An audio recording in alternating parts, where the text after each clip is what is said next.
this is what we found. This is glycogen synthase activity in a Lafora mouse.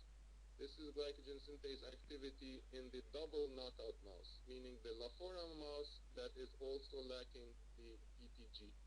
As you see and as expected, the glycogen synthase activity goes down, which is what we want. Lo and behold, as we theorized, the glycogen, the abnormal glycogen that was very high in Lafora mice goes down. This is the amount of glycogen you should have in a normal mouse, and this is the amount we get in the treated mouse, meaning the mouse that's lacking PTG and has Lafora disease. This is how the Lafora mouse looks like. This is how the treated mouse looks like. He's almost normal. This is in the liver. This is in skeletal muscle. Again, you go from very high to normal amounts. So we were able to normalize the amount of glycogen. This is skeletal muscle from this mouse, and you see all these pink areas are Lafora body accumulations in the muscle. And with the treatment, they're gone.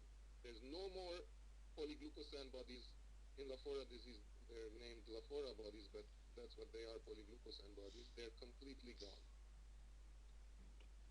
This is in the brain. This is a brain of a mouse with the Lafora disease. All these pink areas are countless polyglucosan bodies in the brain here. And here in the hippocampal region, a certain region of the brain, all these polyglucosan bodies. And they're essentially gone in the treated mouse. There's a few, but nothing to write home about. Any normal person can have a few of these polyglucosans. Essentially, it's cured. There's no more polyglucosan bodies in the brain. This is the polyglucosan bodies in the previous picture actually counted. We counted them, thousands of polyglucosan bodies, and the numbers go from, say, 21,000 to 0 or 139, which is essentially 0 in the whole brain. Here's in the one part of the brain called hippocampus, in the cerebellum, in the frontal cortex, etc. So the polyglucosan bodies, the large ones and the small ones, all dramatically decreased with the genetic treatment. In this Lafora disease, when you have all these polyglucosan bodies, you have scarring of the brain. And this is a scarring of the brain. It's called gliosis in pathological terms. All this brown stuff is glia, gliosis. And you see how it's normalized. It's no longer scarred as before.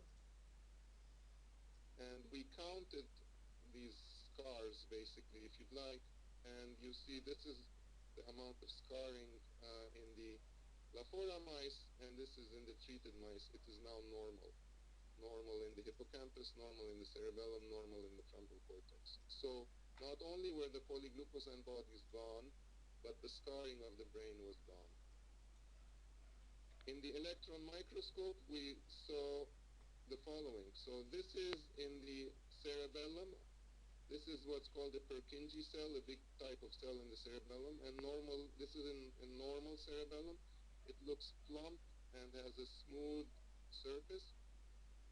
And this is how the Lafora animals looks like. It's abnormal, wrinkled, thick.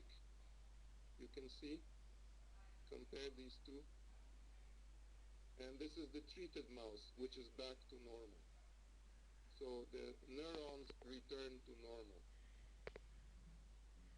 In the Lafora disease, like I said, it's an epilepsy. It has myoclonic seizures. It's a type of seizure. So when we calculated the amounts of jerks the mouse has, this is how much Lafora mice have. This is the treated mouse, which is normal. So in the Lafora disease, we were able to we were able to normalize the glycogen amounts, eliminate the polyglucosan bodies, eliminate the scarring of the brain, and eliminate the seizures. Essentially, we cured the disease.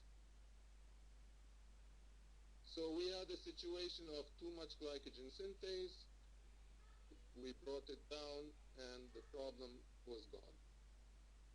Normal glycogen formed, and there was no more polyglucose antibodies. We went from this to this. No polyglucose antibodies, no Lafora disease. This is the glycogen synthase enzyme activity depicted in biochemical format. This is how it works. This is glycogen. This is something called UDP glucose. And what the glycogen synthase does is takes the glucose and adds it to the end of glycogen. Anyway, the important part is what I want to say, that now we know that by reducing glycogen synthase activity, we can fix Lafora disease. And so at this point in Lafora disease, because of the results of the experiments on the mice, we are ready, we know what we need to do. This is the main thing.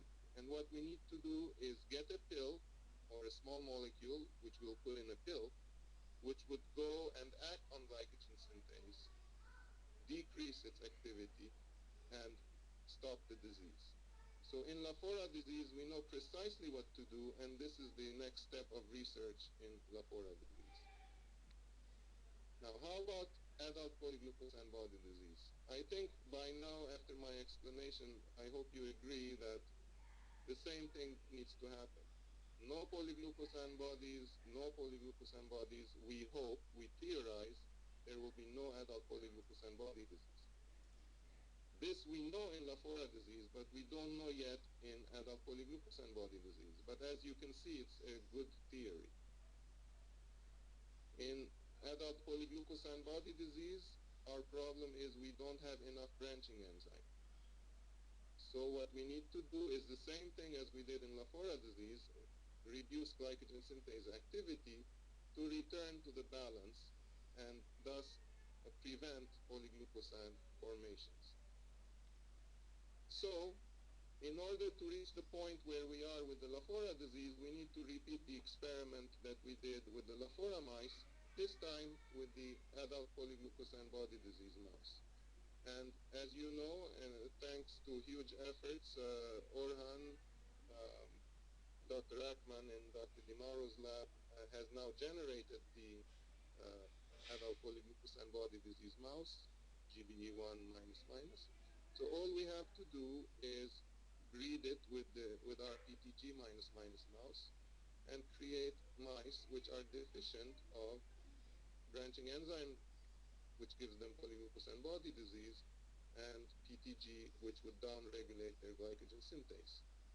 And again, if we are able to show the same results in this mouse as in the Lafora mouse, then the same treatment for the Lafora would apply to adult polyglucose antibody disease. This is a picture from Dr. Ackman's paper showing the polyglucose antibody disease mouse, and the colors are a bit different from what I had shown you, but it's just because it's a different lab, a bit of different colors. But you see all the polyglucose antibody accumulations here in the liver, here in the heart. In the muscle, if you look at this faint pink here, you see how every single muscle